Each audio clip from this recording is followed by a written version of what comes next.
Hey guys, and hi Emily. Tonight we begin with a group of heavily armoured men who solved most of their problems by swinging pieces of metal at each other. Medieval knights. So before you get comfortable, take a moment to like the video and subscribe. But only if you genuinely enjoy what I do here. And let me know in the comments where you're tuning in from and what time it is for you. It's always fascinating to see who's joining us from around the world. Now dim the lights. Maybe turn on a fan for that soft background hum, and let's ease into tonight's journey together.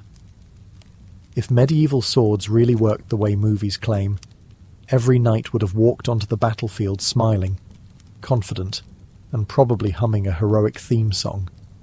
Instead, most of them walked in thinking, if this sword is the only thing standing between me and death today, then I deeply regret every decision that brought me here. Let's start with the uncomfortable truth. The sword was not the star of the show. In fact, it was barely the supporting actor. Knights didn't want to use their swords. Using your sword meant that everything else had already gone catastrophically wrong. Your lance splintered, your spear snapped, your shield is somewhere behind you being trampled by a horse, and now you're standing in the mud, gripping 3 pounds of metal like, yes, Plan Z. Hollywood sword fights look graceful, like 2 ballerinas rehearsing a violent waltz. Real sword fights looked more like 2 exhausted construction workers arguing with crowbars. Armour didn't politely open up when struck. It simply absorbed the blow and reminded you how unimportant your hopes and dreams were. Swinging a sword at plate armour was the medieval version of knocking on a door that would absolutely never open. And knights knew this. That's why they didn't try to slice armour.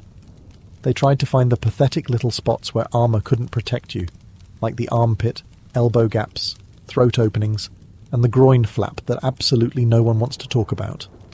Medieval combat manuals are basically long, depressing lists of, here are all the places where you can stab a man and ruin his day. One of the most charming and completely uncinematic techniques was half-swording, where a knight grabs his own blade with a gloved hand and uses it like a spear. Yes, he holds the sword by the blade. No, he doesn't chop his fingers off. Contrary to popular fantasy novels, a medieval sword's edge was not a laser razor designed by angry elves. It was sharp enough to hurt someone, but not sharp enough to destroy your hand the moment you touched it. Swords were reliable, sure. They were status symbols. They looked great on your hip.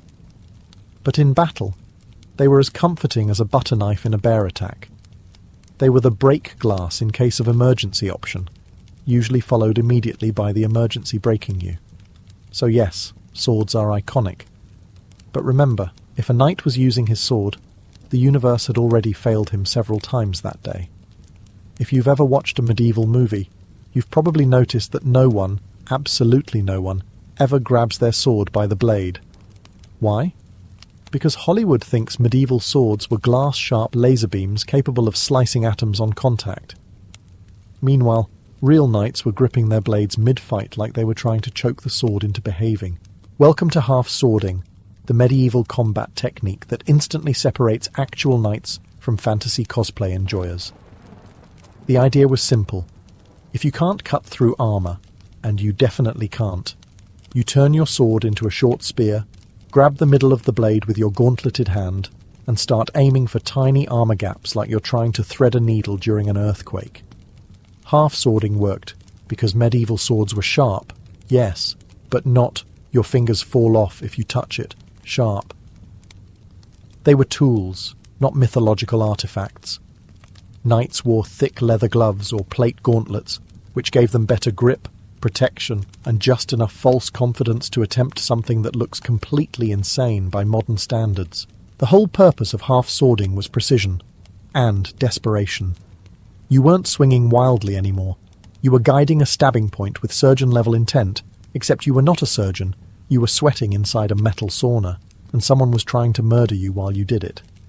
Medieval combat was basically operation, but with consequences. Combat manuals from the 1400s are full of lovingly illustrated instructions showing knights grabbing their blades, ramming them into armpits, prying open visors, and occasionally using the pommel like a hammer to encourage compliance. These were serious martial arts techniques, but they still make it look like two armoured men were trying to fix a jammed printer with extreme violence. And let's be honest, half-swording also happened because medieval battlefields were depressing places. Mud, blood, screaming, and the sound of metal hitting metal for hours. Swinging a sword full force for that long would turn your arms into wet noodles. Half-swording let knights conserve energy while still being unpleasantly efficient. Of course, you'll never see it in movies. Actors grabbing the blade would ruin the mystique. Plus, someone in the audience would scream, "He'd cut his hand off," while clutching their soda like a medieval combat expert. But real knights did it constantly. Because medieval fighting wasn't about looking cool. It was about staying alive long enough to complain about it later. If swords were the polite handshake of medieval combat, then maces were the aggressive, bone-crunching greeting that said, "Hello, I would like you to stop being alive now." Knights didn't carry maces because they were stylish. They carried them because armour ruined everyone's fun. Once plate armour arrived on the scene, swords immediately filed complaints. Swords were excellent for stabbing fabric, slicing flesh, and looking dramatic on horseback. But they were absolutely useless against someone wrapped in several millimetres of forged steel. That's where the mace stepped in, wearing sunglasses and carrying a blunt object that looked like a medieval plumber's nightmare. A mace didn't cut, slice, or pierce. It hit. It hit hard.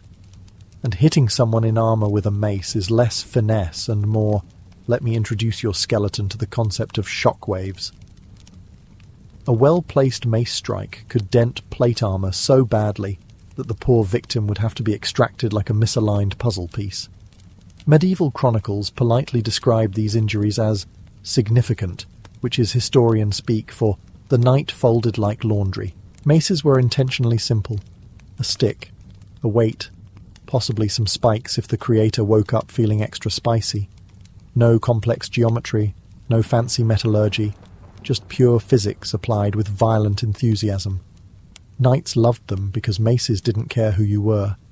King, peasant, cleric, accountant, everyone's skull was equally disappointing to a mace.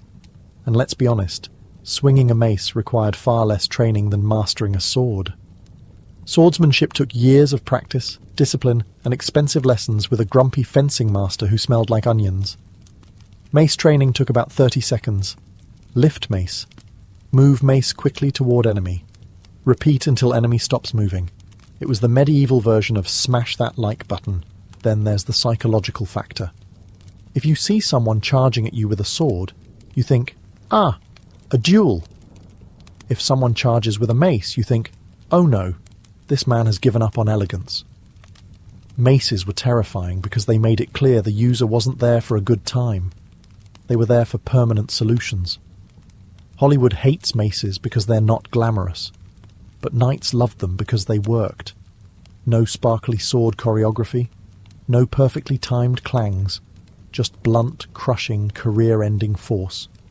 If swords were medieval romance, maces were the divorce papers. If a mace was the medieval equivalent of hitting someone with a brick, then the warhammer was what happened when a blacksmith woke up one morning and said, "What if we made a brick smarter?" This weapon wasn't subtle. It didn't pretend to be elegant. It was designed to solve one very specific problem. Armor made people annoyingly difficult to kill. Unlike warhammers in video games, which are usually massive, shiny, and wielded by shirtless barbarians for no logical reason, real medieval warhammers were compact, practical, and perfectly engineered for ruining your opponent's afternoon. They typically had two ends, a blunt hammer face, for delivering the kind of impact that makes a man reconsider his place in the universe. A narrow, vicious spike, for punching through armor joints like someone opening a tin can with misplaced enthusiasm. If plate armor was a fortress, the warhammer was a siege engine small enough to carry in one hand. Let's talk about that spike. It wasn't decorative. It was a concentrated point of medieval science. All the force of your body, your horse, and your pent-up frustration delivered into a single sharp tip. A good strike didn't bounce off like a sword. It dug in. Helmet, pierced, breastplate, cracked, spine, interrupted. The warhammer was terrifying not because of its size, but because of its efficiency. Knights didn't need impressive swings. Just one short, angry jab into the visor slit and the fight was over, usually forever. Medieval combat manuals rarely mention warhammers in flowery language, but you can read the subtext, "Stab them with this. They will die." Another advantage: warhammers didn't get stuck. Unlike axes, which sometimes embedded themselves in armor or bone, forcing the user to do an awkward yank while being stabbed, a warhammer's spike slid in and out with disappointing ease. Perfect for people who valued speed, precision, and not dying. Hollywood rarely shows warhammers because they don't look heroic. There's nothing cinematic about a knight calmly puncturing someone's helmet like he's checking if a melon is ripe. But historically, warhammers were the great equalizers, small enough to ignore, powerful enough to regret ignoring. If swords were for ceremonies and maces were for stress relief, then warhammers were for moments when a knight said, "I need this person gone, now." If swords were the polite, socially acceptable side of medieval violence, axes were the part of the arsenal that said, "I didn't come here to impress anybody. I came here to ruin someone's entire week." And contrary to popular belief, knights absolutely used axes, not the lumberjack kind that look like they belong in a hardware store, but purpose-built combat axes that were lighter, faster, and considerably more judgmental. Medieval battle axes weren't giant slabs of metal. They were sleek, efficient instruments of destruction shaped by people who clearly had unresolved emotional issues. A well-made axe head concentrated force into a narrow edge, which made it superb for cutting through shields, splitting helmets, and chopping through anything the enemy conveniently left unprotected. Knights loved axes for the same reason modern people love power tools. They get results fast. An axe didn't care how fancy your armor was, how noble your bloodline was, or what inspirational speech you gave before the battle. When that blade came down with several hundred pounds of combined momentum and resentment, things happened. None of them positive. But axes were more than just chopsticks for humans. Knights used the back hook or bearded axe head to yank shields out of the way, drag enemies off horses, or pull someone close enough to deliver the kind of follow-up strikes that ruined family lineages. Imagine being armoured, mounted, confident, and suddenly feeling a hook latch onto your shield like a medieval tow truck pulling you off your ride. That's what axe combat felt like. Axes also excelled at one very important battlefield activity: destroying wooden things. Shields, spear shafts, barricades, doors. If it was vaguely made of wood, the axe was ready to end its existence. On a medieval battlefield, wood was everywhere, and none of it survived long around an irritated knight with an axe. They were also economical. Swordsmiths charged a small fortune. Axe heads? Simple, cheap, smash-friendly. Even peasants could afford them, which really stresses out historians trying to draw class distinctions. But the real reason knights used axes? They worked on people who didn't want to be hit. Armor could deflect, shields could block, swords could miss, but axes. They found ways to make you regret wearing metal in the first place. Hollywood avoids axes because they lack elegance. Real knights embraced them because elegance doesn't matter when you're trying not to get stabbed in a muddy field surrounded by strangers screaming in Old French. Axes weren't graceful. They were effective. And in medieval combat, that was the only resume that mattered. If swords are the celebrity of medieval weapons, glamorous, overrated, and constantly misrepresented, then spears are the underpaid, overworked background actors actually holding the entire production together. Spears didn't get songs written about them. They didn't get ceremonial versions. No knight in shining armor rode into a hall proudly holding up a spear for dramatic effect. And yet, spears won more battles than every sword in Europe combined. A spear was simple, a long stick with a pointy end. That's it. No fancy blade geometry, no poetry about them, no blacksmith whispering ancient secrets to the metal. But when you're fighting in a muddy field surrounded by enemies who want to remove your head from your financial responsibilities, simplicity is a blessing. The first and most important fact: spears outranged everything. In a sword fight, your enemy is close enough to smell your breath. In a spear fight, you can start stabbing people 2 meters away while still contemplating whether they look like someone who flosses. A good thrust with a spear kept danger far away, which, incidentally, is the opposite of what Hollywood choreographers want. A knight on foot with a spear was terrifying. A knight on horseback with a lance was legally classified as a medieval missile. Spears and lances delivered kinetic energy that could break ribs, unhorse riders, and occasionally send an unlucky opponent airborne in embarrassing ways. Imagine being knocked off a horse so hard your grandchildren feel it. Even untrained peasants could use spears effectively. Pointy end toward enemy. That's the whole lesson. That's why medieval generals loved spears. Your soldiers didn't need years of fencing lessons. They needed a weapon and a general direction to shove it. Spears also formed the backbone of infantry formations. Shield walls, pike blocks, phalanxes, all based on sticking sharp sticks in ranks so tight that charging cavalry felt like running into a very angry wooden porcupine. And let's talk about maintenance. Swords required polishing, sharpening, and constant care. Spears required a new stick, maybe a new metal tip if you had a particularly violent year. They were basically the IKEA furniture of medieval combat. Cheap, functional, and surprisingly durable when used correctly.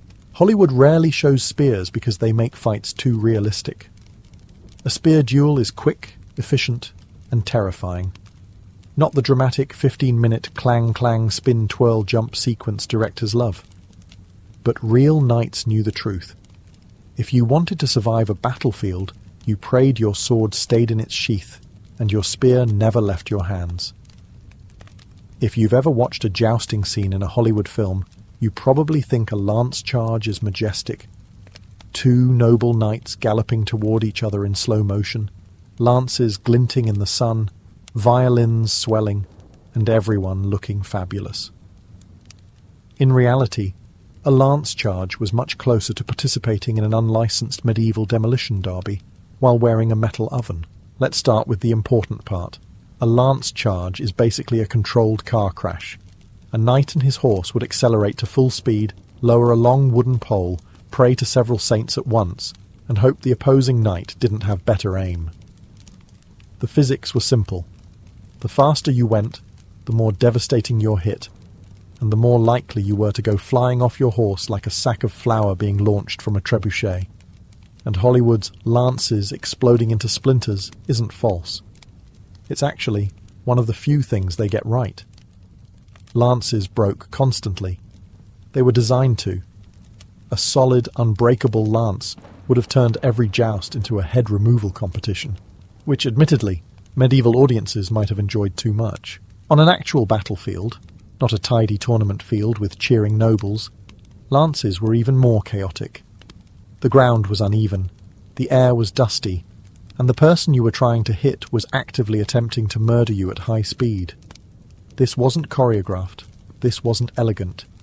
This was 2 armoured men playing chicken with giant skewers. If the lance hit correctly, your opponent might fall off his horse, break several ribs, or simply lose all interest in the battle. If it hit incorrectly, you might lose your grip, your balance, your dignity, and possibly your lunch. Knights frequently fell, rolled, and rose up groaning like metallic turtles on their backs, trying desperately to get on their feet before someone noticed and turned them into a battlefield footnote. Once the lance shattered, which happened roughly every 30 seconds, knights immediately ditched it and switched to swords, maces, axes, or whatever they could grab. Lances were one-use weapons, disposable, medieval single-shot missiles. Despite all this, lances were feared. A well-executed lance charge could break enemy lines, scatter infantry, and create chaos faster than a tax increase in a peasant village. They were shock weapons, not elegant dueling tools, but high-impact, high-risk projectiles with a knight bolted to the back of them. If swords were for duels and axes were for emergencies, lances were for moments where you wanted to announce, loudly and violently, "I'm arriving!" If medieval weapons were household tools, the poleaxe would be the unhinged multi-tool your uncle keeps in his garage, the one with too many attachments and absolutely no safety instructions. Knights adored poleaxes because they combined every possible method of ruining someone's day into one convenient, easy-to-swing package. First, let's talk anatomy. A poleaxe wasn't just an axe on a stick. No. Medieval engineers went above and beyond. They slapped an axe blade on one side, a hammerhead on the other, and a tall, mean-looking spike sticking out the top like it had social issues. Then they reinforced the handle with metal strips so it wouldn't shatter during enthusiastic negotiations. The result? A weapon that could chop, smash, stab, hook, pry, puncture, and occasionally open bottles. Probably. If the warhammer was a can opener for armor, the poleaxe was the whole kitchen drawer. Hollywood never shows poleaxes because they're too realistic. When knights used them, the fighting didn't look like elegant fencing or beautifully choreographed duels. It looked like two armoured men in a medieval Home Depot, violently testing the durability of each other's helmets. In tournaments, yes, knights actually used poleaxes in tournaments. Fights were essentially two heavily armoured contestants trying to apply physics to each other's skulls while an audience politely clapped. The manuals describe techniques like strike the head, strike the body, and strike whatever is available. These are not reassuring instructions. On the battlefield, poleaxes were the great equalizers. They worked against mail armor, plate armor, no armor, too much armor. The weapon didn't discriminate. The hammer side dented metal like it was aluminum foil. The axe side chopped through shields and bone. The spike at the top? Perfect for finding that one miserable gap between armor plates and turning it into the gateway to the afterlife. Poleaxes were also superb for grappling. Knights used the hook or head to yank enemies off balance, pull shields aside, or drag someone into stabbing range. If you got caught, congratulations. You were now the unwilling star of a medieval wrestling match, except your opponent had a giant murder stick. And despite all this, poleaxes were surprisingly elegant, not in appearance, but in design. Every part had a purpose. Every strike was efficient. No wasted motion. Just pure, medieval problem-solving. If swords were art, poleaxes were engineering. And in a world where everyone was angry, armoured, and sweating, engineering won a lot more fights.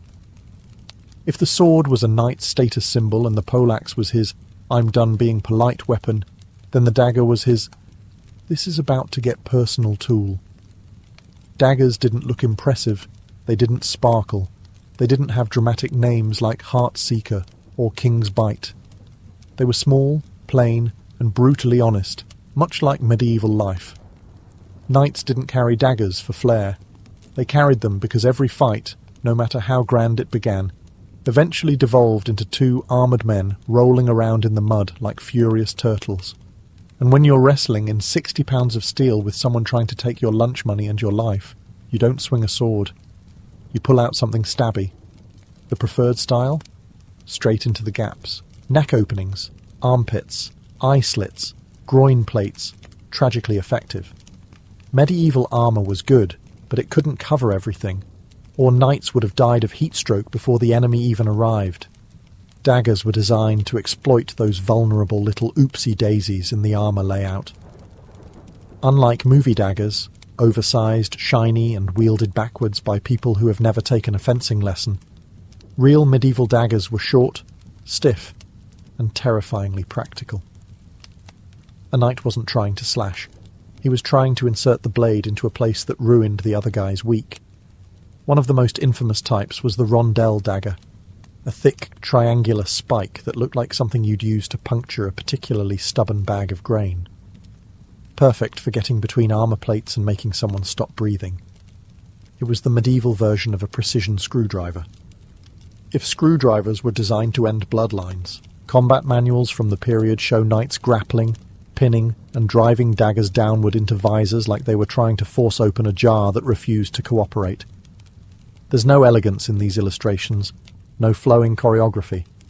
just raw intent and two men reconsidering the value of chivalry. But daggers weren't only for murder. They were utility tools too. Knights used them to cut rope, prepare food, adjust armor straps, carve wood, and, in one recorded case, perform battlefield surgery. That's right. The same blade a knight might use to quietly end a duel was also used to remove an arrow or slice an apple. Medieval multitasking at its finest. Hollywood usually ignores daggers because they're not flashy enough. But ask any knight. The dagger was often the final signature on a very violent contract. In the hierarchy of medieval weapons, daggers were small, but their impact was very, very big. If swords are the poster children of medieval combat, and maces are the instruments of medieval problem-solving, then shields are the unsung heroes, the exhausted, overworked, underappreciated employees of the battlefield who kept everything from falling apart.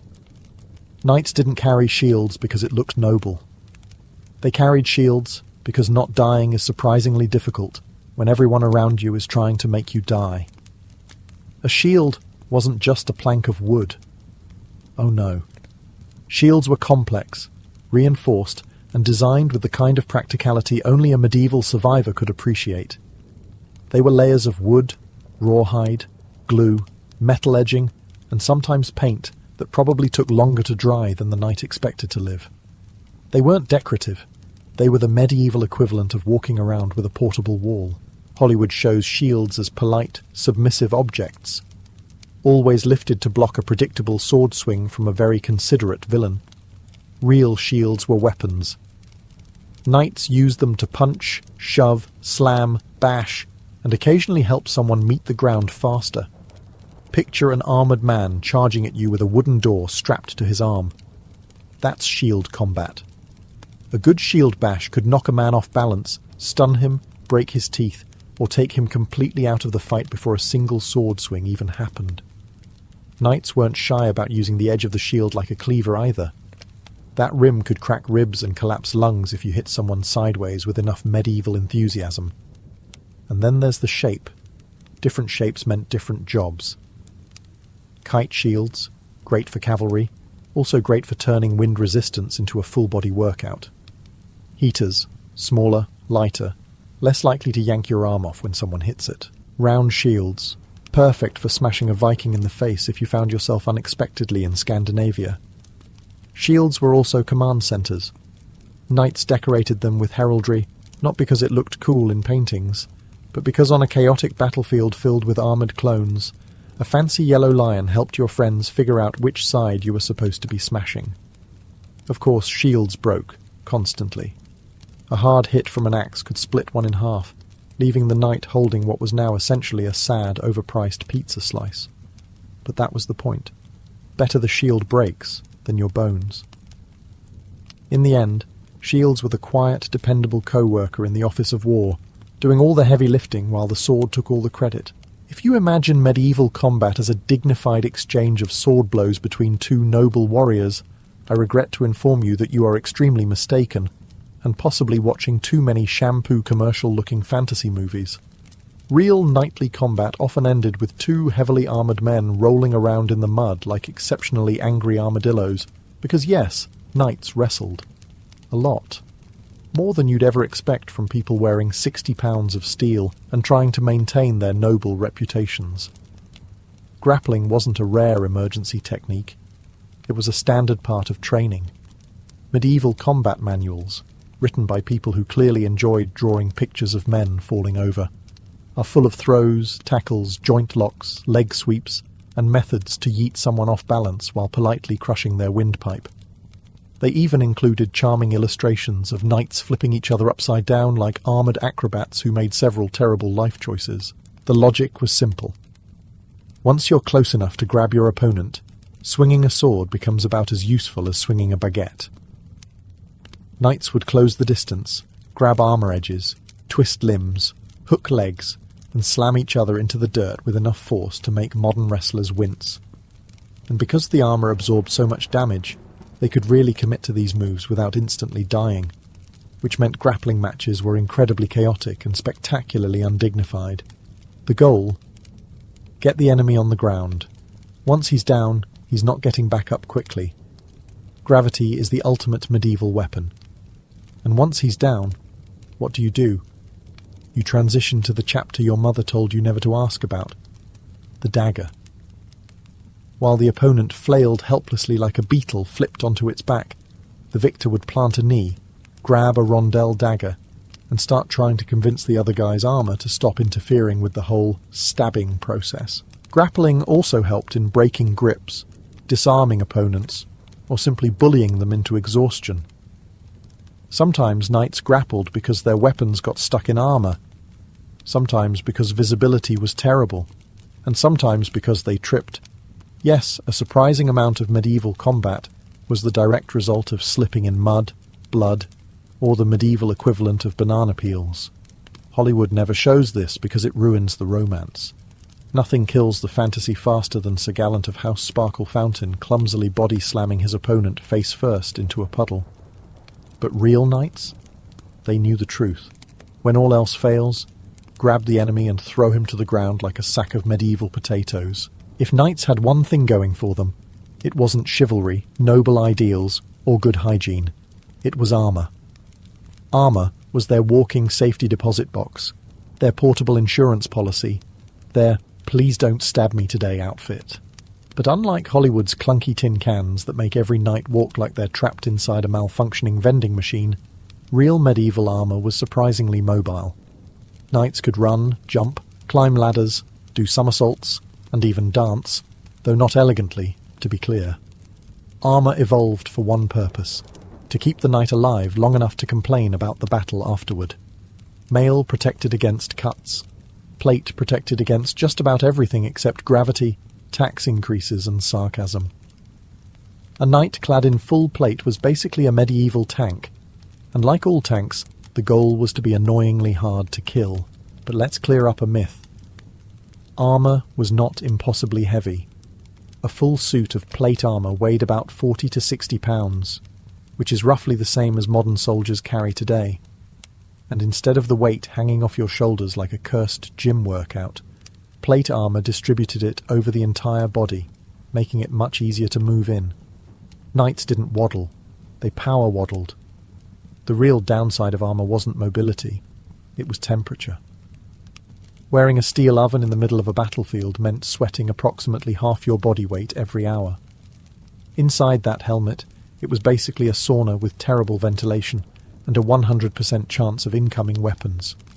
Knights had to choose between lifting their visor for fresh air or keeping it shut to avoid an unexpected face ventilation hole, courtesy of someone else's spear. Armor also meant that fights lasted longer, sometimes far too long. Blows that would have turned an unarmored peasant into battlefield jam simply bounced off a knight with a loud, echoing bonk that signalled both survival and mild annoyance. That's why weapons evolved to be more aggressive. Hammers, maces, poleaxes, basically anything that could turn armor dents into internal injuries. But armor wasn't perfect. Gaps existed. Elbows, armpits, groins. Places no one wants to think about during combat suddenly became prime real estate for stabs, spikes, and dagger thrusts. Knights knew their armor kept them alive, but they also knew one unfortunate poke in the armpit could ruin their entire month. So yes, armor was incredible, a masterpiece of medieval engineering. But it was also hot, exhausting, and occasionally humiliating when a knight fell over in the mud and needed a friend to help him stand up again. If movies were accurate, medieval battles would have been polite affairs. One knight steps forward, another steps forward, they exchange dramatic speeches, and then they engage in a beautifully choreographed duel where everyone respectfully waits their turn. Real medieval battles, however, looked less like honour-filled engagements and more like a metallic riot inside a collapsing barn. For starters, the idea of a clean one-on-one fight is adorable. On a real battlefield, if you paused to duel someone, at least 8 other people would sprint over to stab you in various places before your dramatic introduction was finished. Medieval warfare was not fair. It wasn't cinematic. It was a crowded, muddy free-for-all where teamwork meant don't stab the guy wearing the same colours as you. Visibility was terrible. Knights wore helmets with slits the width of a pessimistic smile. The battlefield was full of smoke, dust, and the screams of people who clearly signed up for the wrong career path. Half the time, knights couldn't tell who they were hitting. You swung, you prayed, you hoped it wasn't your cousin. Footing was also a nightmare. Mud, blood, broken weapons, loose rocks. Combatants slipped constantly. Knights fell over so often that medieval warfare might have been the inspiration for physical comedy. Falling in full armour isn't elegant. It's like watching a refrigerator attempt yoga. And getting up was even worse. While the knight thrashed around like a distressed turtle, enemies often took the opportunity to introduce a mace to his helmet. Formations didn't stay neat either. Textbook lines of battle turned into tangled mosh pits within minutes. Infantry crashed together. Cavalry smashed through friend and foe alike. Archers attempted to shoot over the chaos, but often hit people they liked. Commanders screamed orders no one heard. It was a miracle battles ended at all. People didn't die in dramatic duels. They died from exhaustion, dehydration, heat stroke inside their armour, or being trampled by a horse that was equally terrified and equally confused about its life choices. Most deaths didn't involve elegant swordplay. They involved a man too tired to lift his shield one more time. Hollywood hides the truth because it's messy. The real battlefield wasn't a stage. It was an overcrowded, deafening disaster zone where survival depended on awareness, endurance, and sheer spite. So no, knights didn't engage in noble one-versus-one duels in the middle of a battle. They survived medieval combat the same way we survive Mondays, by stumbling forward, avoiding danger, and hoping everyone else was having a worse day than you. If you've ever wondered why medieval knights carried so many different weapons, the answer is simple. Nothing ever worked on everyone. A knight choosing weapons was like a medieval handyman opening a toolbox full of objects, designed to solve very specific, very unpleasant problems. Hollywood pretends knights fought with one signature blade like they were role-playing characters with a strong personal brand. Real knights, however, switched weapons faster than modern people switch Wi-Fi networks. Every weapon had a job, a very specific job. Take the sword, great for cutting unarmoured peasants, terrible for cutting knights dressed like steel pumpkins. The mace, perfect for breaking armour, terrible for reaching anyone more than 2 feet away. The spear, amazing for keeping danger at arm's length, until someone stepped inside that arm's length, and suddenly your spear felt like a very long, very inconvenient broom handle. Knights understood that the battlefield was not a polite environment. You couldn't rely on one weapon because battles were unpredictable, chaotic, muddy, and aggressively unpleasant. One moment you're on horseback charging with a lance, the next moment your horse decides it has had enough of your nonsense and politely ejects you into a ditch. Now you need a sword, or a dagger, or therapy. But therapy hadn't been invented yet, so you settle for the dagger. Against plate armour? Bring a hammer or mace. Against mail armour? Try an axe or a thrusting sword. Against someone running away? Try a spear. Long reach, excellent encouragement tool. Against someone too close for comfort? Grapple and use the dagger. Against someone on horseback? A poleaxe works wonders. Against someone with better armour, better aim, and better morale? Run. Historically accurate. Knights weren't collecting weapons because it looked cool. They were hedging bets. You brought a mace for crushing, a sword for stabbing, a dagger for finishing, a spear for poking, and maybe a war hammer in case someone got ideas. If knights could have carried a medieval flamethrower, they absolutely would have. Weapons were also seasonal. Muddy fields made long weapons annoying. Forests made spears awkward. Tight formations made swords useless. And everything made horses nervous, because horses famously do not care about your shiny armour or heroic intentions. They just want to not die. In short, knights used whatever worked. Weapons weren't chosen for honour, aesthetics, or symbolism. They were chosen for efficiency, survival, and maximum discouragement of enemies. The movies give knights signature weapons.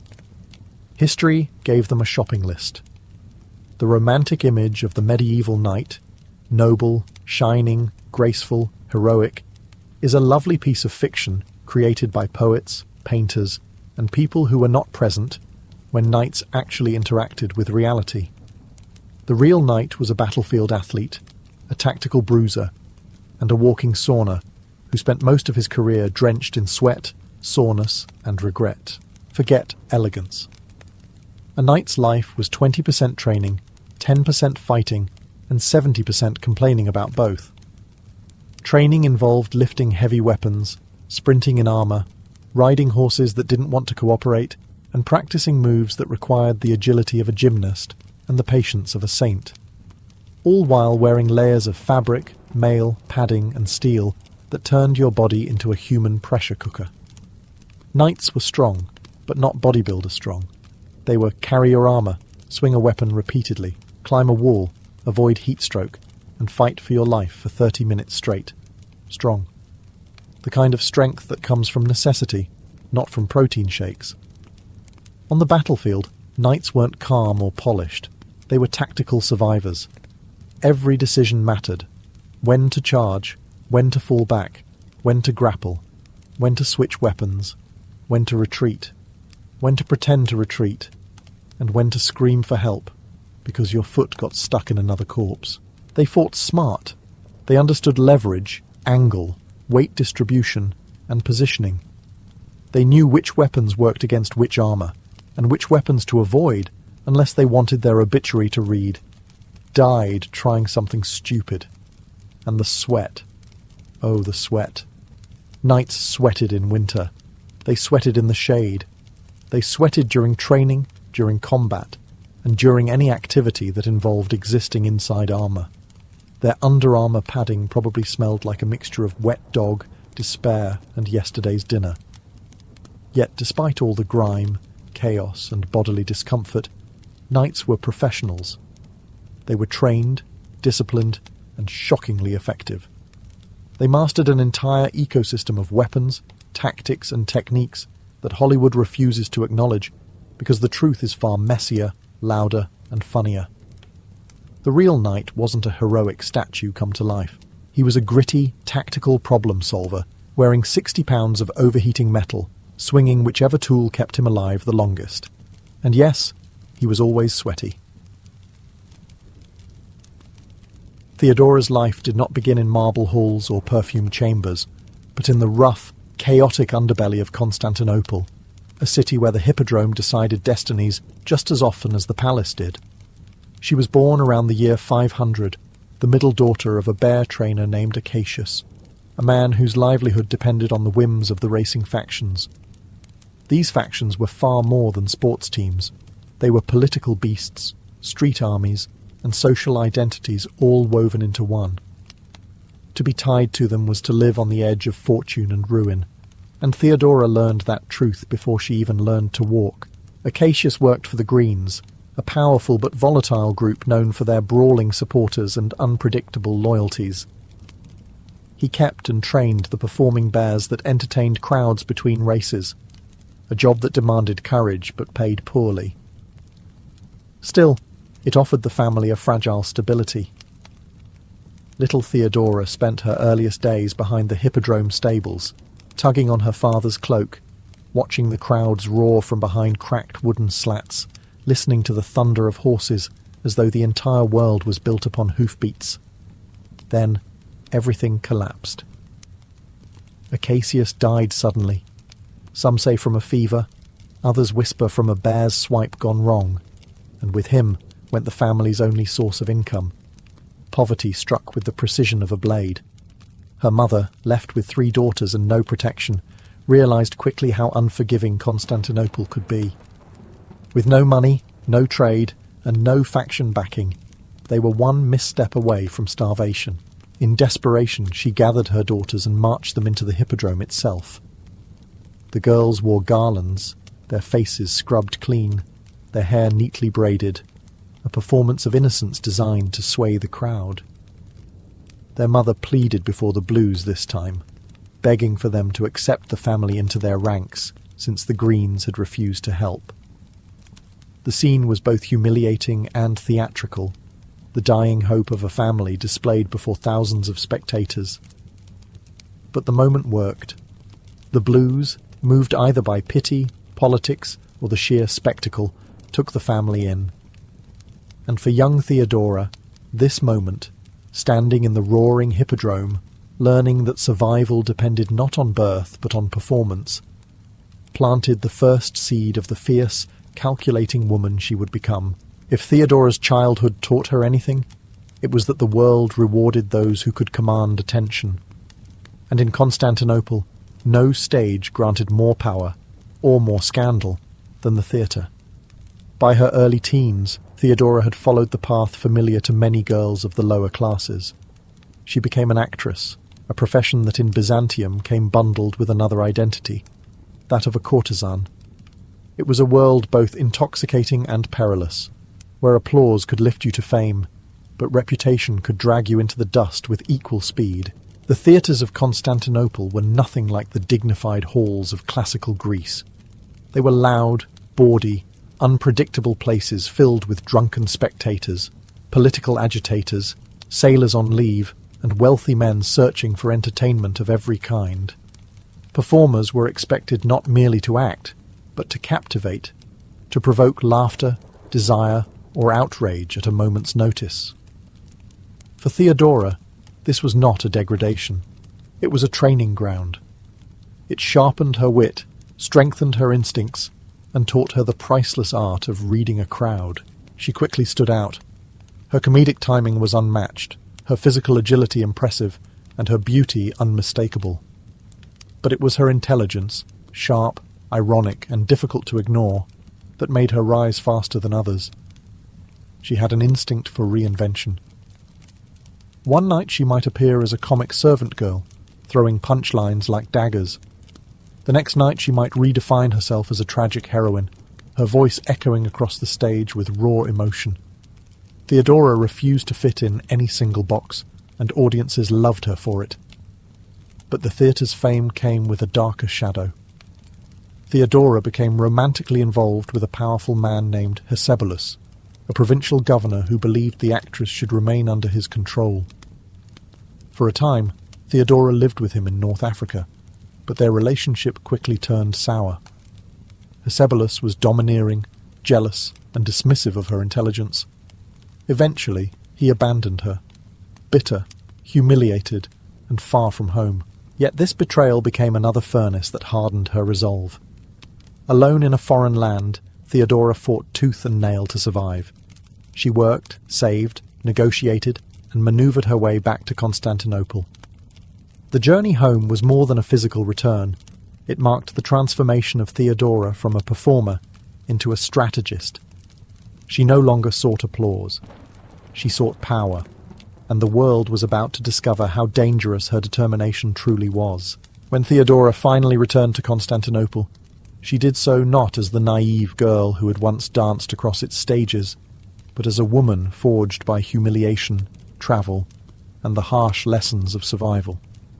She had crossed the Mediterranean with little more than her willpower, surviving by her wits and whatever work she could find. During this journey, she experienced poverty more intense than anything she had known in childhood. She slept under foreign roofs, walked barefoot along dusty roads, and relied on her sharp mind to navigate dangers far greater than the jeering crowds of the hippodrome. By the time she stepped back into the capital, the city was shifting. New powers were rising, old alliances were fracturing, and a restless energy pulsed through the palace walls. Theodora, now in her early 20s, understood that this was a moment when fortunes could be made or lost instantly. She refused to sink back into the world she had left, the world of backstage corridors, drunken spectators, and the thin line between entertainment and exploitation. She wanted something else, something higher. Surprisingly, she chose to withdraw from the theatre entirely. Instead, she earned a quiet living as a wool spinner, a modest trade that demanded patience and discipline. Many believed Theodora had retreated from ambition. They were wrong. This period of calm was strategic. It distanced her from the scandals of her earlier career and allowed her to reshape her reputation. People began to whisper that the once infamous actress had become a respectable woman, even pious. And in a city where gossip could destroy anyone, even an emperor, reputation was power. It was during this seemingly humble phase of her life that destiny placed her directly in the path of a man who would change her fate.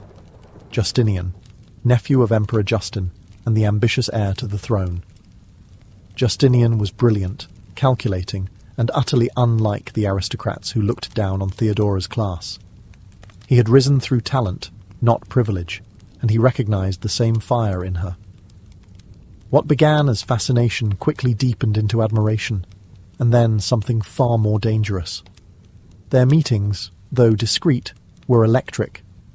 Justinian saw in Theodora a sharp political mind, an unshakable resilience, and a courage that matched his own aspirations.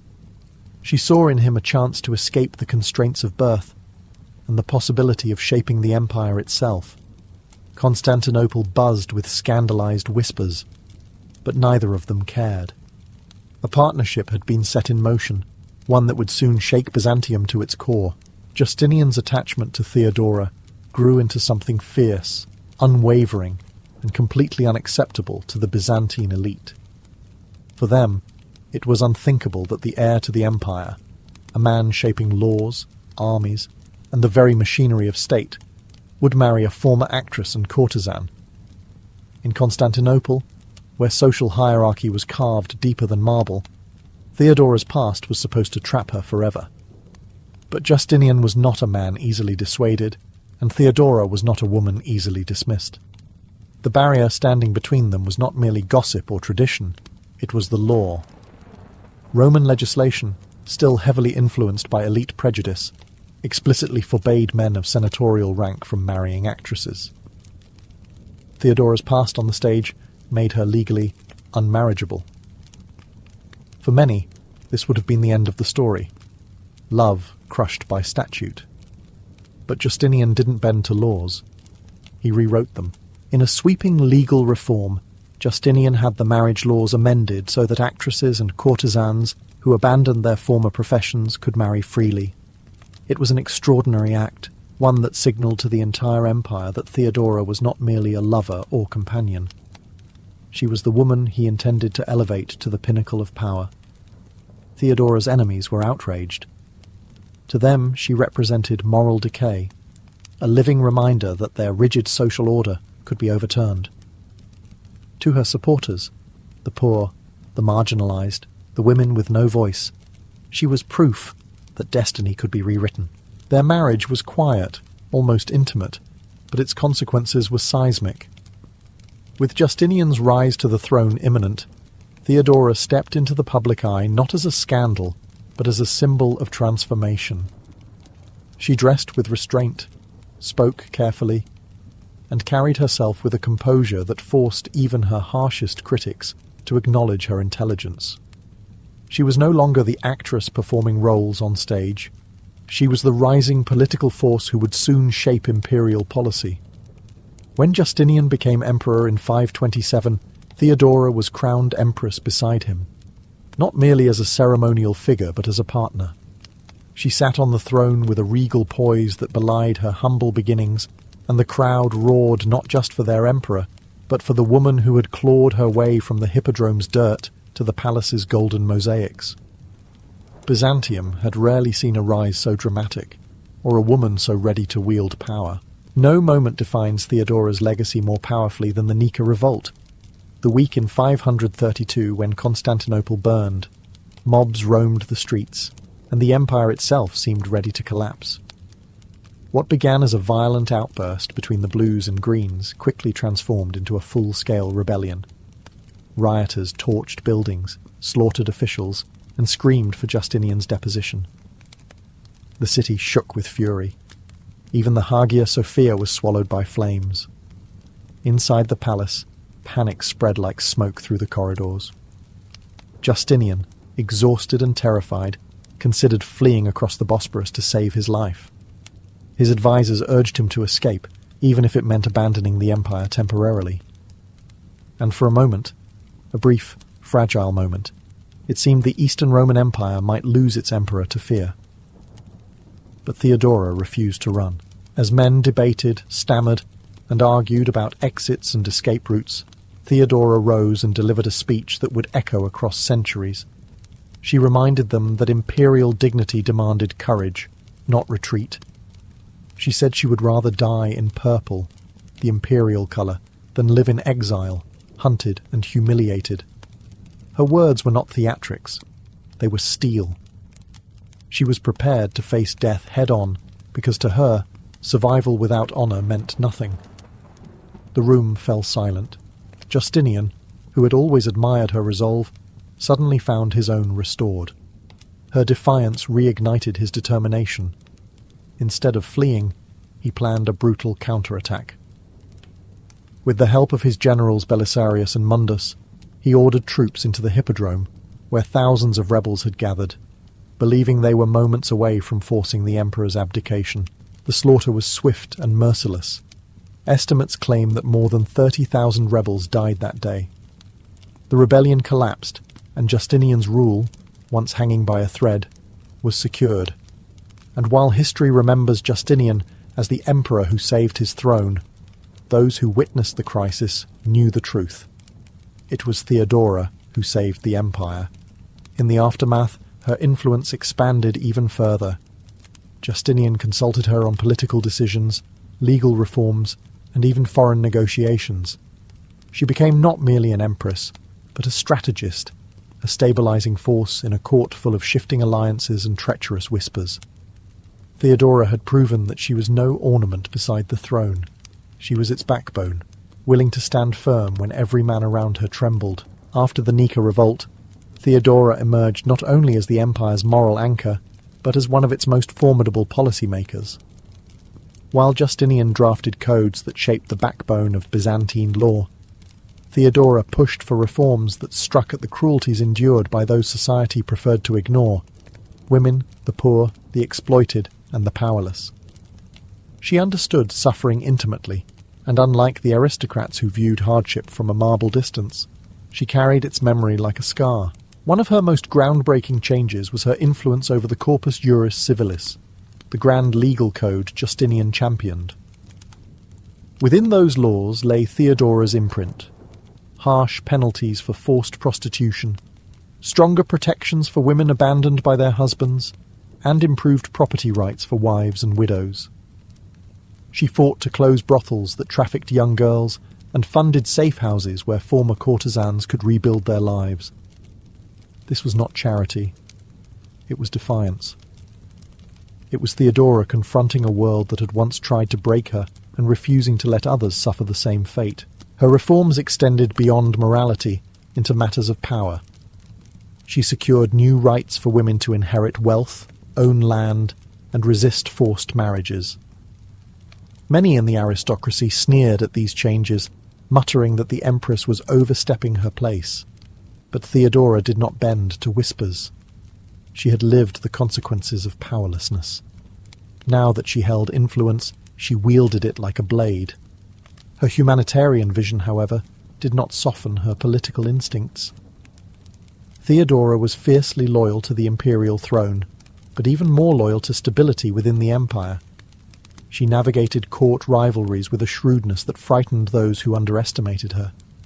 Ambitious generals, scheming senators, and even church leaders found themselves tangled in the empress's calculations. Theodora never confronted threats with open theatrics. She preferred quiet maneuvers, decisive actions, and a reputation that warned others not to challenge her lightly. Her support base grew among the lower classes, especially women who saw her as a living symbol of possibility. They admired the courage with which she shattered expectations, passing decrees and reshaping laws with the same confidence others used to deliver gossip.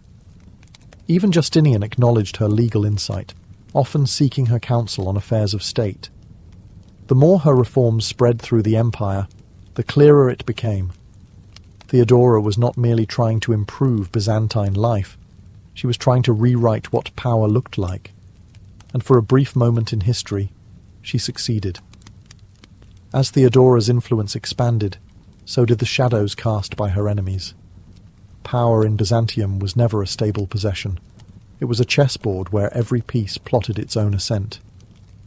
And Theodora, born from hardship and raised in spectacle, understood that survival in the palace depended not on innocence, but on vigilance. Her sharpest political struggle emerged with the Monophysite controversy, a heated theological conflict tearing the empire apart. Justinian's position wavered between diplomacy and orthodoxy, but Theodora, who sympathized with the Monophysites, acted with far more conviction. She had seen firsthand how theological debates could become pretexts for oppression, and she refused to let religious factions dictate who deserved protection. While Justinian attempted to unify doctrine through councils and decrees, Theodora provided sanctuary to persecuted bishops, monks, and dissidents who fled to the palace seeking her protection. Her boldness unsettled the Orthodox faction. They saw her as a dangerous wild card, a woman whose compassion might unravel imperial unity. But Theodora remained unmoved.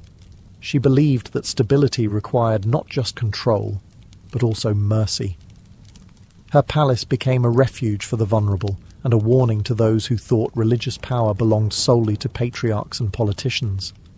Yet theological battles were only one of her fronts. The court itself was a minefield of ambitious senators, jealous aristocrats, and generals who bristled under the weight of an empress who refused to fit the delicate, ceremonial mould set for imperial women. Some whispered that she meddled too much in state affairs. Others feared she would outmaneuver them entirely. And sometimes she did. One of her most striking confrontations arose with Belisarius's wife, Antonina, a woman as cunning as Theodora herself.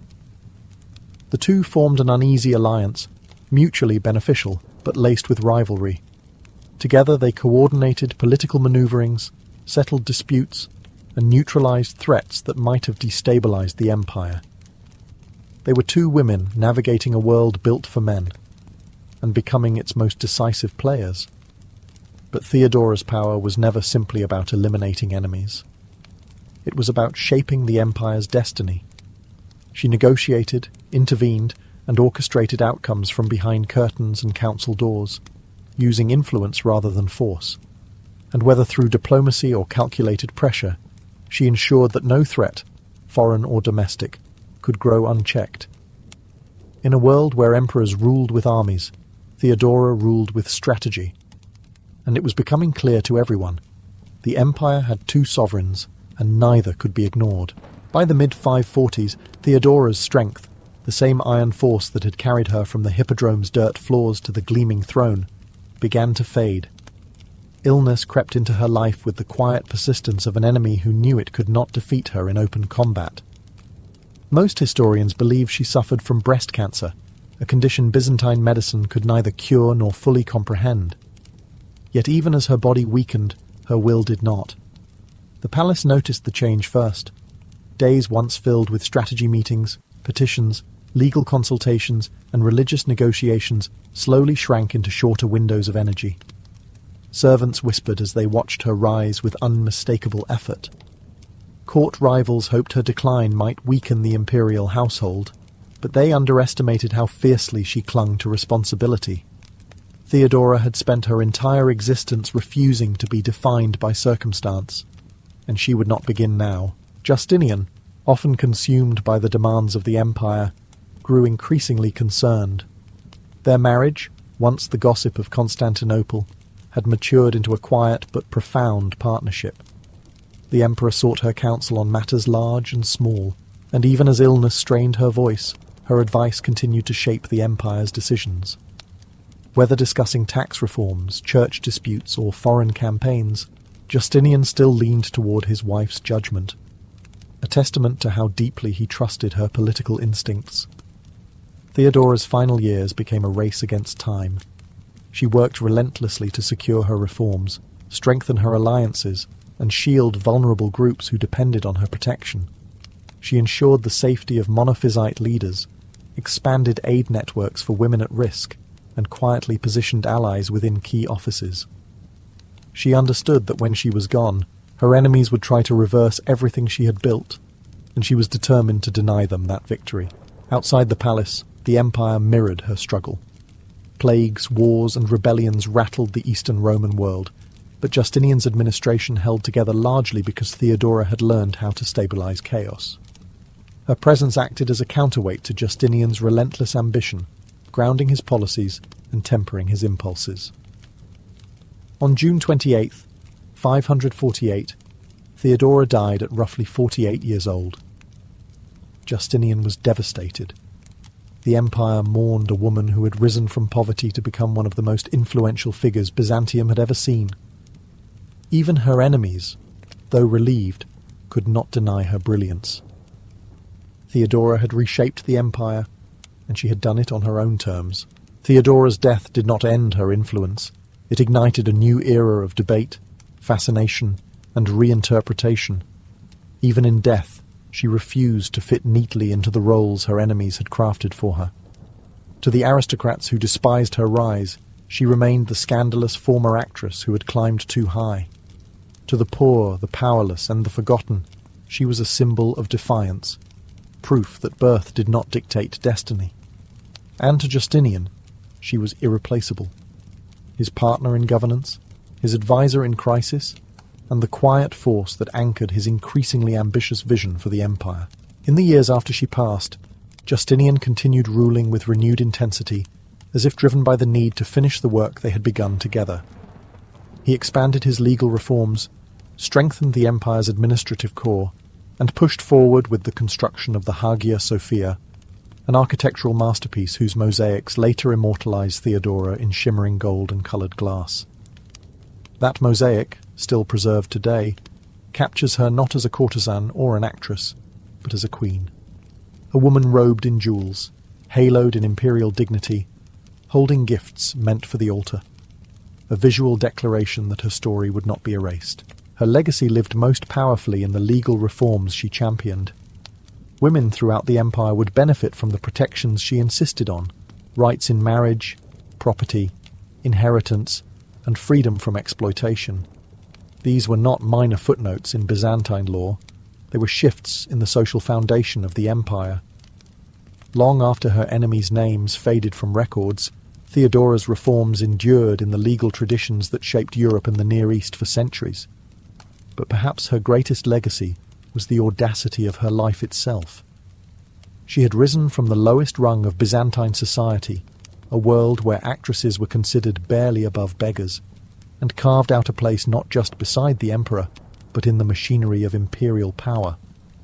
Her story became a challenge to the rigid hierarchies of her time, a reminder that intelligence, resilience, and courage could outmaneuver privilege. Even today, historians debate her motives, her morality, and her influence. But what none can deny is her impact. Theodora's life was a storm, fierce, unpredictable, and transformative. She forced Byzantium to confront its own prejudices, reshaped its laws, and etched her name into its foundations. And though centuries have passed, her shadow still stretches across history, a reminder that greatness can rise from anywhere, and that power, once taken, can redefine an empire. Saladin and Richard the Lionheart entered history from opposite ends of the cultural world, yet both were shaped from childhood to become the kind of men whose names would echo across continents. Saladin was born in 1137 in the fortress town of Tikrit, a place of hard stone, disciplined households, and the ever-present weight of military duty. His Kurdish family belonged to a tradition of commanders and administrators who served the great dynasties of the Islamic world. From a young age, he was surrounded not only by warriors, but by scholars discussing law, philosophy, and strategy. His earliest lessons were not in bloodshed, but in patience, justice, and the idea that power meant responsibility before glory. Richard's childhood unfolded in a world that looked nothing like Saladin's. Born in 1157 at Beaumont Palace in Oxford, he grew up in the swirling drama of the Angevin Empire, a turbulent fusion of French and English politics held together only by the iron will of his parents, Henry II and Eleanor of Aquitaine. Courts echoed with troubadours singing tales of heroic knights, holy quests, and glorious battles. Where Saladin learned restraint, Richard learned pageantry. Where Saladin absorbed quiet strategy, Richard absorbed fire and spectacle. By age 16, Richard led armies. By 22, he was feared across France. His reputation was built on bold charges, fearless assaults, and a charisma that made knights rally instinctively to his banner. Yet even in their differences, the threads of destiny were pulling them toward the same stage. As the Crusader states in the Levant staggered under weak leadership and constant infighting, a new force was rising in the Muslim world. Saladin, once unsure of military life, discovered his own brilliance as he served under his uncle Shirkuh. He learned the value of unity and began the impossible task of bringing Syria, Egypt, and Mesopotamia under one cause, a cause greater than conquest, the recovery of Jerusalem. Meanwhile, across Europe, the call of crusade ignited Richard's ambition. A king who cared more for the sword than the throne, he saw the Crusades not simply as a religious duty, but as the greatest proving ground a knight could ever dream of. It was where legends were made, and Richard intended to carve his name among them. Two men, raised in opposite cultures, guided by opposite philosophies, were being drawn toward a single battlefield. Not merely as enemies, but as rivals shaped by fate, destined to clash, destined to respect, destined to remember each other forever. Before Saladin could ever meet Richard on the battlefield, he first had to confront an enemy far more dangerous than any crusader: division within the Muslim world itself. The Middle East of the 12th century was a fractured landscape of rival emirs, competing dynasties, and political distrust. Egypt struggled under the failing Fatimid Caliphate, Syria was split among quarrelling princes, and Jerusalem remained in Crusader hands, weakened but still defiant. No single ruler could unite these territories. Few even dared to imagine it. But Saladin, quiet in demeanour and underestimated by many, saw unity not as a dream, but as a necessity. Under his uncle Shirkuh, he learned the ruthless political realities of the region, watching how alliances were forged with handshakes and broken with daggers. He also learned the subtler art of winning loyalty, not through fear, but through fairness. After Shirkuh's death, Saladin unexpectedly became vizier of Egypt. Many dismissed him as a temporary figurehead. They assumed he lacked the cunning to navigate court politics. They were wrong. Through careful diplomacy, calculated generosity, and decisive action, Saladin dismantled the corrupt Fatimid power structure and restored Egypt to Sunni rule. It was a masterstroke. Egypt became the financial and military backbone he needed for his next ambition, uniting Syria, Palestine, and Mesopotamia. He moved methodically, taking cities not only by the sword, but by persuasion, offering clemency to enemies and stability to regions long exhausted by internal conflict. Each victory strengthened his reputation as a leader chosen not by birthright, but by destiny. Still, one prize remained: Jerusalem.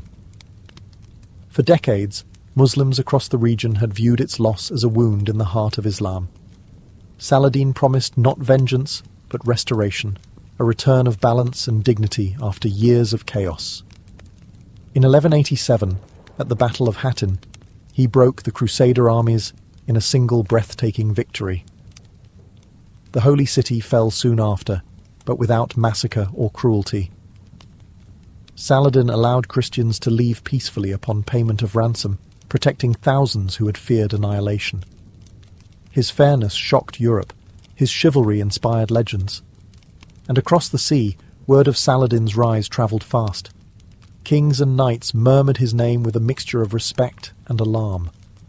One man in particular listened with unusual intensity, a newly crowned English king who hungered for challenge and glory. Richard the Lionheart. Their destinies were now on a collision course. While Saladin was uniting the Muslim world under a single banner, Europe was erupting with outrage. News of Jerusalem's fall spread across kingdoms like a spark across dry straw. Preachers thundered from pulpits, knights clenched their fists, and kings felt the weight of divine expectation settle on their shoulders.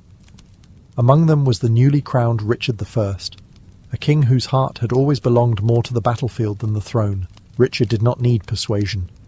The crusade was the perfect stage for everything he believed himself to be: a warrior chosen by God, a knight destined for glory, a leader whose sword would carve righteousness into history. He inherited a kingdom mired in debt and political troubles, but he cared little for the burdens of ruling England.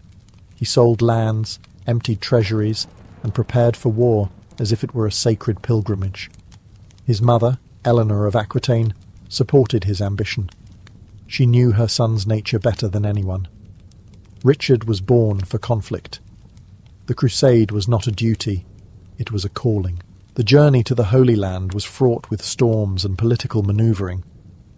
Richard's fleet nearly sank off Cyprus, and when its survivors were mistreated by the island's ruler, Richard invaded without hesitation. He conquered Cyprus in a matter of weeks, reshaping its governance and securing it as a vital crusader base. His ruthlessness shocked some and impressed many, but one thing became clear. Richard would not be slowed down by insult or provocation. Every obstacle was merely another chance to prove his ferocity. When he finally reached Acre in 1191, the Crusader forces were exhausted, starving, and on the brink of collapse under Saladin's siege. Richard arrived like a storm.